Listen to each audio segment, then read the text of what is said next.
จะเข้าไปถึงครัวเรือนได้โดยพระสงฆ์ไม่ต้องเดินทางเข้าบ้านการใช้สื่อคือการทำงานเชิงรุกที่ดีที่สุดการรอให้คนเข้าวัดแล้วจึงแสดงธรรมเหมือนแต่ก่อนนั้นอาจจะสายเกินไป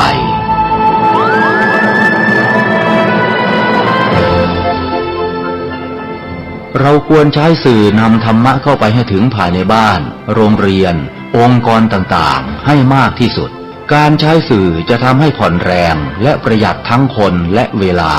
เทศนาผ่านสื่อเพียงคนเดียวเสมือนเราเนรมิตนักเผยแผ่ได้เป็นหมื่นเป็นแสนนักเผยแผ่นั้นนอกจากอบรมตามหลักสูตรธรรมดาเพื่อให้ได้วุฒิบัตรรับรองแล้วพึงอบรมเรื่องการเทศนาการเขียนการค้นคว้าซึ่งอาจจะเป็นเรื่องเฉพาะตัวแต่ก็สามารถฝึกขึ้นมาได้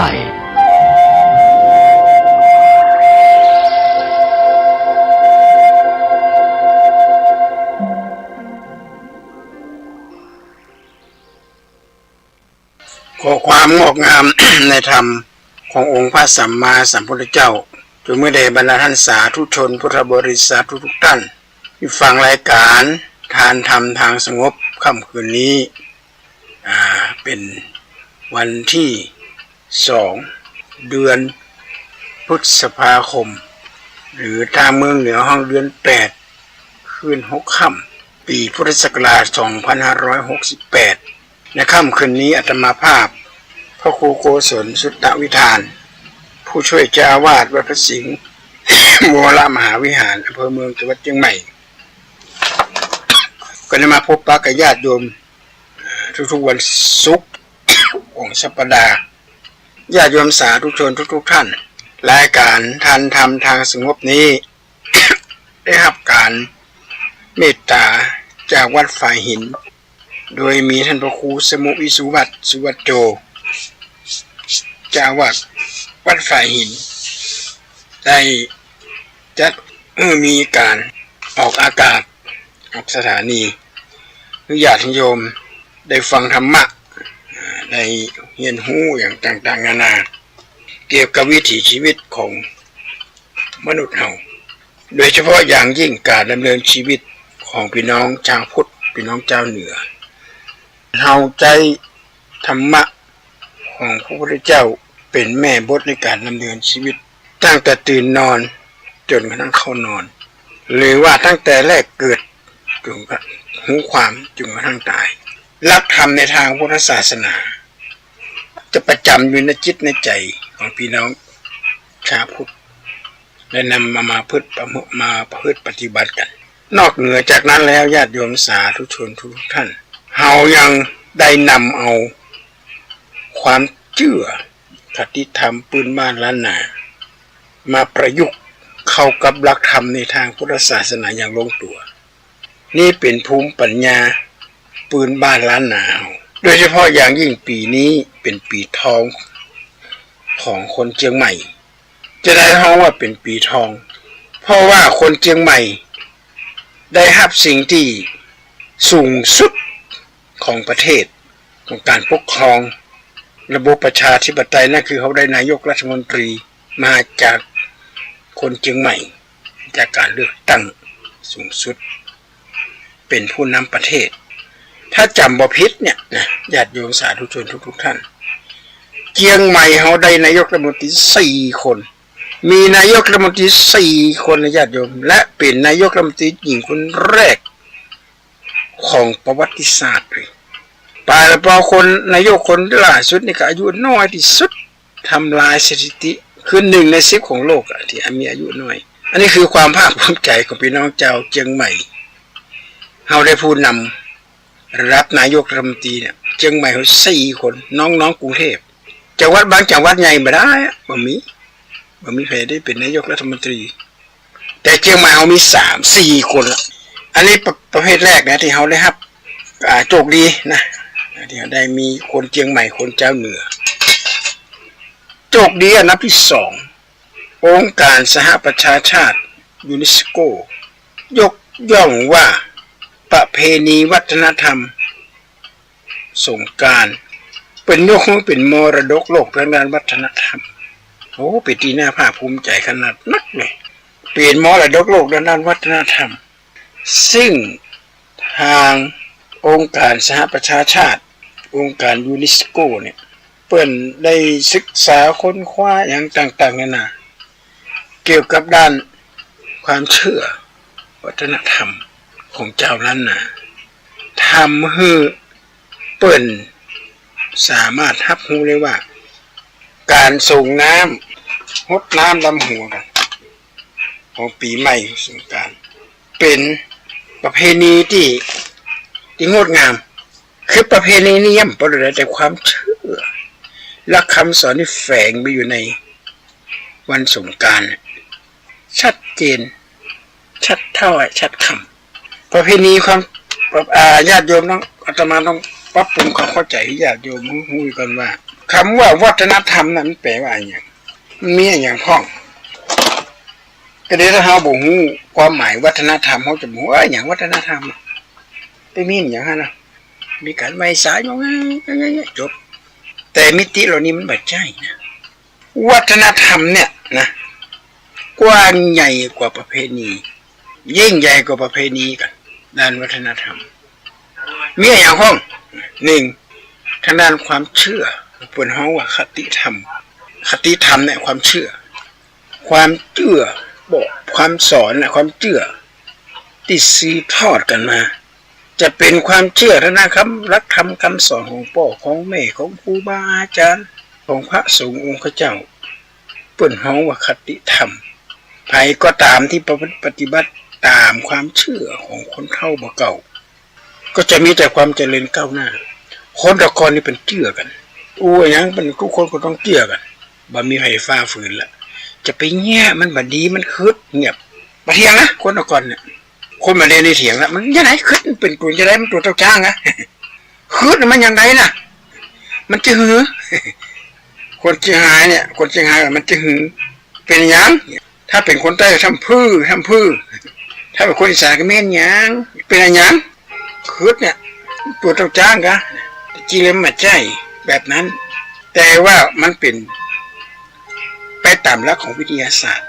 ยกตัวอย่างเช่นจะไปขี่หลังหมาจะไปขี่เล่นหมามันจะมีหลังขี่หมามันจะเป็นงัวเป็นควายกระเดียฟ้าจะพาเอาเข้าใจว่าเนี่ยมันจะไปพาได้อย่างไรแต่ท้องเป็นเพ่งจะเป็นฟ้าผ่าขี่คอหมาฟ้าแล้วมาใจฟ้าบนอากาศเนี่ยมาก็จะครบหัวมันแง่งเขาใส่มันงุดงิดเปิดห้องว่าฟ้าผ่ามันคืดนี่แหละคำสอนเรานี่แหละเขาสามารถแยกแยะออกมาเป็นวิทยาศาสตร์ได้ชัดเจนเลยยกตัวอย่างเช่นไปรอดปืนเฮือนซบเนี่ยไปงานซบจะไปรอดปืนหอปืนเฮือนมันคืดเขาบอกแปะมันจะมาเป็นเจ็บเป็นเย็นอุยสลักมกด้วยคนตะกอนไม่สอนกันแต่ทำมาวิเคราะห์ตามหลักของวิทยาศาสตร์ญาติโยมงานศพสมัยก่อนน่ะคนตายอาจจะเป็นคนเฒ่าคนแก่คนตะกอนนี่ตายเฒ่านะญาติโยมจะตายนุ่มตายแน่นยังสมัยนี้มิบางคนอายุแค่10 ปี20 ปี30 ปีตายเป็นมะเร็งตายเป็นโรคหัวใจบางตายเป็นอุบัติเหตุอย่างต่างๆนานาเนี่ยคนสมัยนี้นะตะกอน90 100พวกนี้ทีนี้เราคนตายเนี่ยติดเตียงอาจจะเป็นขี้ตู้ขี้โม่คนว่านะเป็นโรคภัยไข้เจ็บโรคติดต่ออย่างต่างๆนานาเหล่านี้ทำให้คนแล้วเราไปถมน้ำลายอย่างลงปืนต่างในขณะที่ป่วยหลังจากตายไปแล้วเนี่ยเพื่อนจะมาพึ่งปลอดปืนหอปืนเงินละกลัวเชื้อโรคจะมาติดอันก่อนอันเนี้ยญาติโยมโอ้โหเป็นสอนนี้แม่นยำขนาดคนสมัยก่อนนี่เป็นสอนนี่จะอีแล้วนะวิทยาศาสตร์ด้านการแพทย์ปืนก็ยังบอแม่นละปืนหอปืนเฮือนของบ้านซบเนี่ยนะคนมันติดเตียงโลสุมาแต่บางทีก็บ้วนน้ำลายอย่างลงแม่กับปืนนั่นแหละถ่ายของเสียลงกับปืนหอปืนเฮือนมันมีเครื่องมือในการฆ่าเชื้อโรคอันอย่างต่างๆนั้นเนี่ยมันจะติดเชื้อนะอันเนี้ยญาติโยมโอ้โหเป็นเข้มงวดกวดขันขนาดนั้นคนสมัยก่อนที่เขามาดูว่าวัฒนธรรมทั้งนั้นสงกรานต์เนี่ยนี่อย่างไรมันเกี่ยวกันอย่างไร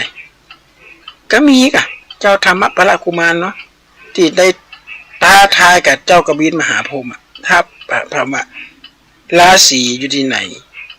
ตอนเจ้าตอนบ่ายตอนเย็นเนี่ย ปรากฏว่าธรรมปรากุมารได้ยินนกอินทรีสองผัวเมียบินมาหูข่าวว่าธรรมปรากุมารจะกล้านจะสู้เจ้ามหาพรหมเจ้ากบินมหาพรหมมาได้จะได้กินอย่างแล้วไปตั้งหัวละตัดขาดเลยผัวก็เลยถามว่ามันเป็นอย่างเมียก็เลยถามมันเป็นอย่างไรที่ว่าราศีของเขาอยู่ไหนปอธิบายตื่นเจ้าขึ้นมาราศีอยู่ที่หน้าตอนควายกันนะราศีอยู่ที่หน้าอกไม่มาค่ำกันนะราศีอยู่ที่เท้าที่ตีนเตี้ยปอธิบายให้ฟังแล้วเฮาทั้งหลายเนี่ยต่างคนไปตีความผิดไปตีความผิดว่าแต่เจ้าก็ล้างหน้าแปรงฟันไม่อยากเนี่ยแต่งหน้าทาอะไรเป็นงามๆเป็นอีกคนไหนมันได้แหวนห้องแล้วความจริงมันเป็นจะอันก่อนก็ร้องพอกะเข้างะเข้ากับบ่ได้นึ่งเตี้ยกับเข้ากับบ่ได้ทำบ่อยอะไรมาแต่งหน้าทาเล็บใครจะได้กินอย่างในบ้านน่ะยิ่งถ้าเป็นลูกสะใภ้ลูกไปก็ดีเป็นลูกก็ดีมีหน้าที่ทำกับข้าวกับป่าก็มีไปทำนั่นแหละเอาละเขาดิจะเกิดบ้านแตกสาแหลกขาดเพราะนั้นตื่นขึ้นมาจะต้องทำหน้าที่ในความเป็นแม่บ้านพ่อบ้านก็มาช่วยกันทำหน้าที่ถ้าทำเรียบร้อยบ้านสะอาดมีสง่าราศีไผมาหันก็โอ้บ้านนี่เป่งเรื่องมันมีขี้หญ้าขี้ยังอันนี้เราเขาเรียกว่าคนมีราศีมันไม่พอที่ไหนล่ะพอในบ้านนั่นแหละตัวปัจจัยก็ดูที่ขนมันยิงหูดูที่ก้นเหมือนนะดูที่ขนมันก็ขนควายหาทรัพย์สินเข้าบ้านก่อนมันจะขนออกนะ ถ้าขนออกนี่มันใจละก็มีการขนทรัพย์สินเข้าบ้านไม่ยิงให้ดูที่ก้นก็คือก้นครัวสะอาดก่อนโถโอชามเจ็ดกวัดปัดถูขี้ฝุ่นขี้อย่างมันมาเกาะตะมูปืนหอเอาไปตะมูในตู้ในตะกับจะปาดเข้าไปเห็นละญาติโยมอันนี้แหละคนที่จะมีสง่าราศีปัดกวาดถูบ้านเจ็ดบ้านถูบ้านนอนเด็กลูกเจ้าจัดแจงมันพ่อก้อยแยงสลีเสื้อผ้าถึงสายอรุณลุงคุณวนาฮึดหัวนุงยาลูกเจ้าอย่าจ่าปลาแข่งก็ให้อย่าจ่าปลาแข่งกำแหงนนแล้วฮึดตื่นก่อนเจ้าสามีคือมันชำระจ้วยล้าคัดสียอดนารีดังไฟนึ่งเข้ากันก่อนจ้วยกันคนละไม่คนละมือบ้านสะอาดจิตใจคนก็สะอาดการอยู่กันก็อยู่แบบมีความสุขสะอาดเขาลองทำตรงกันข้ามกันมานั่งเป็นข้อห้องไว้อย่างว่ามนุษย์เนี่ยก็สังคมก้มหน้ามี5 คน6 คนก้มพอกองสี่เหลี่ยมนั่นแหละก้มอยู่นั่นแหละไม่ยากอย่างละเนี่ยญาติโยมทำไปแล้วเลยเกิดสง่าราศีละบ้านสะอาดโปรจ่าก็ไปเที่ยวบ้านตัดไม้ตัดหญ้าตัดหยังเปล่งปังมดสดใสอันนี้ละตอนเจ้าเขาจะมีโอกาสได้ทำถ้าทำแล้วจะเกิดสง่าราศีไผ่มาหันก็งามเพื่อโยมจ้องถ้ามันตรงกันข้ามนี่มันได้เรื่องเลยเนี่ยนะเป็นคติธรรมที่อยู่ในสงกรานต์เชียงใหม่ตอนบ่ายราศีอยู่ที่ไหนตอนบ่ายเนี่ยราศีอยู่ที่เฮาก็ไปตีความผิดนะตีความผิดว่าตอนบ่ายราศีแล้วก็น้ำก็ลูบหน้าอกเป็นยากเนี่ยเอาน้ำลูบหน้าอกเอาไหมอากาศมันร้อนเอาแป้งก็ได้เอาแป้งเนี่ยก็หดเช็ดหน้าอกอันนี้ก็ตีความผิดเหมือนกันเนี่ยโยมคำว่าราศีอยู่ที่หน้าอกหมายถึงอกเฮาอกเข่าในฐานะที่เขาเป็นผู้รักผู้ใหญ่เป็นผู้นำครอบครัวเป็นผู้นำในออฟฟิศก็เป็นผู้นำในโรงสลาลุงของราชการเนี่ยคนใหญ่ต้องรู้เรื่องราวอย่างต่างๆจากผู้น้อยคอยฟังข้อคิดเห็นจากลูกน้องมันใช่ว่าตัวเองจะตัดสินใจคนเดียวเลยไปหลงกูเก่าแล้วบางคนหลงหันว่าได้เป็นใหญ่เป็นโตเป็นเจ้านายเป็นผู้อำนวยการเป็นประธานเป็นอย่างเอาละเล่นตัวละแล้วปัญหาเหล่านี้มันก็จะเกิดขึ้นเป็นว่าคนมีอายุก็ต้องหักศักดิ์ศรีอู้จ่าพาที่เป็นที่เชื่อถือได้ลูกหลานนับถือก้นหันก็ยกมือไหว้อู้จ่ากรรมไปอวดเพราะบัวภัยจิตใจสงเคราะห์เศร้าหาแต่สร้างตังบุญเข้าวัดปากันอุดหนุนช่วยกันก้ำจูนเพิ่มพูนศีล 5นะ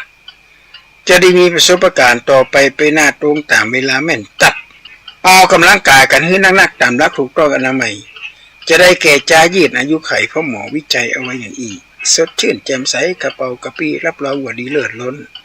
เรื่องเหล้าบุหรี่หลีกหนีพ้นปาการเริ่มต้นในสิ่งที่ดีงามอบายมุขของตู้ขวากหนามจงพยายามหลีกหนีให้ได้ขยันทำบุญกินตาน้อมไว้เป็นร่มโพไซเปิ่งปะนะฟังน้ำคำสอนบวรพุทธะก็จะได้สลางใจในฟังพระเตจีก็จะได้แข็งใจสร้างกรรมมาได้กระหับกรรมอย่างนั้นเฮาเป็นผู้ใหญ่ต้องทำตัวแบบนี้ผู้จ้าอูม่วนจ้าวานกับลูกกับหลานกับละเอ็กละอ่อนนะแล้วจะมีความสุขจะเป็นคนมีสง่าราศีด้วยนะผู้รักผู้ใหญ่ที่มีจิตใจอบอ้อมอารีอูจ้าไพเราะกับลูกน้องก็โอ้ลูกน้องคัก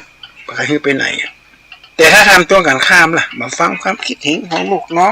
งมาหาก็ว่าจะปะแซ่เปื่อนไผพิษไผเทียงอย่างหมูเจือคนไปเลยคนใหญ่เจือไปแหละไผมาเป่าหูเล็กน้อยๆก็เอาละบางทีสิ่งเหล่านั้นเฮายังเกิดมาถึงว่ามันเป็นก่อนในทางเนี่ยลักมูเนี่ยมันก็เฮาสามารถจะสังเคราะห์ข้อในหลักธรรมในทางพุทธศาสนาได้นะบ่เจือมงคลจุนข้าวบ่เจือนั่นเจือนี่บางทีเจืออย่างต่างๆนะเหล่านี้ทำให้เฮาเป็นคนแบบมีสง่าราศีคนมีสง่าราศีเนี่ยนะคนแก่คนมีอายุเนี่ยโอ้โหยิ่งเป็นคนประเภทนี้แล้วเนี่ยจะมีเสน่ห์ในตัวเวลาเกษียณมันได้ลูกน้องปุยก้นเป็นกว่าเป็นแล้วเป็นโอ้โหเต็มเพราะต่างก็จึงหาผู้อำนวยการต่างก็จึงหาท่านประธานอย่างนั้นนะอันนี้ชัดเจนแล้วนะกลางวันตอนเย็นราศีอยู่ที่เท้าเฮาก็เข้าใจว่าแม่ค่ำเมื่อคืนก่อนรับก่อนนอนก็ไปล้างตีนล้างอย่างให้สะอาดกะแล้วก็เข้ารับก่อนนอนอันนี้ก็แม่นเหมือนกันนะแต่มันห่างไกล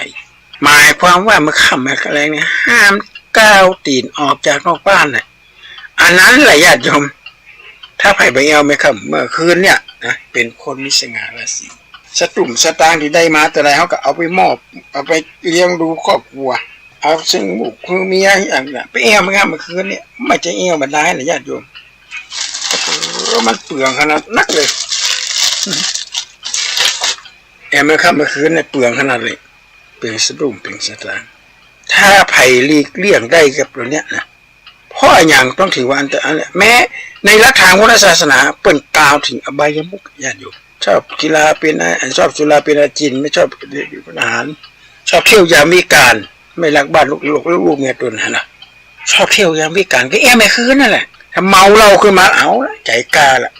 ไอ้ว่าอย่ามาฟังควักสตางค์ออกมาละแจกเอาซีพวงอะไรมาห้อยคอนักร้องเวลาจะกินก็เข้าในบ้านเนี่ยหายากบึดก่อนย้ำก่อนกำซ้อไปได้ละจะเอาหัวเนี่ยแต่เวลาไปเอาในผับในบาร์เนี่ยเอาละไปเจอสาวน้อยหนุ่มนี่สั้นห่มสั้นมาอ้อนนะควักสตางค์ไปหูสิบตัวของพวงอะไรปัน2 ปัน3 ปัน4 ปันอะไรแต่แล้วก็ปีกมาบ้านมาอย่างมาฟักฟื้นเขากินเหล้านักมากินเหล้านักเพื่อเขาเมาค้างอย่างเขายังจะไปกินอยู่กับญาติโยมเขายังจะกินอยู่กะเหล้านี่มันเล่นไปตั้งตับไตถึงสปะมันอันตรายเป็นแอลกอฮอล์ไอ้เมามาแล้วจะแบบหูซิกละควบคุมสติไม่ได้ละหันหมูก็ว่าหมาหันม้าก็ว่าจ้างห้องปนหมู่บ้านเป็นลุงเอียตุเจ้าอยู่วัดหาว่าใส่ผ้าถุงเป็นอย่างตุลุงจะได้หนูสิ้นอันนี้ญาติโยมหันชัดเจนเลยทีเดียวการเมื่อค่ำเมื่อคืนเนี่ยเป็นพิษเป็นภัยต่อบ้านต่อเมืองเลยพระเจ้าทรงบัญญัติในหลักธรรมพุทธศาสนาอบายมุขชัดขนาดนักเลยสามารถที่จะสอดคล้องกันกับวัฒนธรรมล้านนาแล้วก็เอามาประยุกต์กับหลักวิทยาศาสตร์คนสมัยนี้คนสมัยได้ต้องรู้ล่ะตามหลักของวิทยาศาสตร์เนี่ยเองได้สำคัญมากนะญาติโยมอันนี้แหละองค์การสหประชาชาติยูนิสโกเนี่ยเพื่อนถึงยกย่องเป็นวัฒนธรรมอันนี้เด้งที่2นะเด้งที่3ได้แก่วันครบรอบ90 ปีครูบาเจ้าศรีวิจัยครูบาเจ้าศรีวิจัยได้รับการยกย่องจากยูนิสโกเป็นบุคคลสำคัญของโลกด้วยนะจะไปลื่นครูบาศรีวิจัยเป็นนี่อย่างของด้านวัฒนธรรมเนี่ยโอ้โหครูบาไปทรงสั่งสอนอบรมเล็กละอ่อนเอามาบวชมีความเชื่อ ในช่วงนั้นนะญาติโยมเขาก็ต้องเข้าใจกฎหมายบ้านเมืองเป็นเอาเป็นกฎหมายอย่างขึ้นมาอย่างเนี้ยนะครูบาแต่ครูบาเนี่ยเป็นอริยขัดขืนเปิ้นมาทะทกได้เทียงมาได้บ้าไว้ไปกับไปเดินไปสอบสวนทางด้านวัฒนธรรมที่ครูบาฝากไว้เนี่ยวัฒนธรรมอาตมาบอกตั้งแต่ต้นว่า1คติธรรม2เดติธรรม3วัตถุธรรมแล้วก็4สหธรรม4อย่างนี้เป็นห้องว่าวัฒนธรรมคติธรรมและคำสอนครูบาประกาศสอนเหมือนกันนะมันจะได้สมไม่ใช่ว่าสอนมีถึงประกาศตื่นมีตัวเมืองเขียนเป็นลายมือครูบาเองนะล่ะทางด้านวัตถุธรรมนี่มันต้องอู้ถึงเนติธรรมก่อนคติธรรมเนติธรรมด้านกฎหมายของบ้านเมืองด้านวินัยของพุทธศาสนาครูบาแบบเพยอะไรในหูใบในห้องที่หันครูบาห่มครูบัวเปิ่นห่มฮับห่มรัดอกตลอดการห่มอย่างไรก็จะปากฏในวัฒนธรรมปากฏในวินัยพุทธในสมัยครั้งนั้นเปิ่นข้าอยากจะรู้ว่าพระสงฆ์สมัยโบราณห่มอย่างไรก็ไปพอเอกกับศรีลังกาอุปชาของ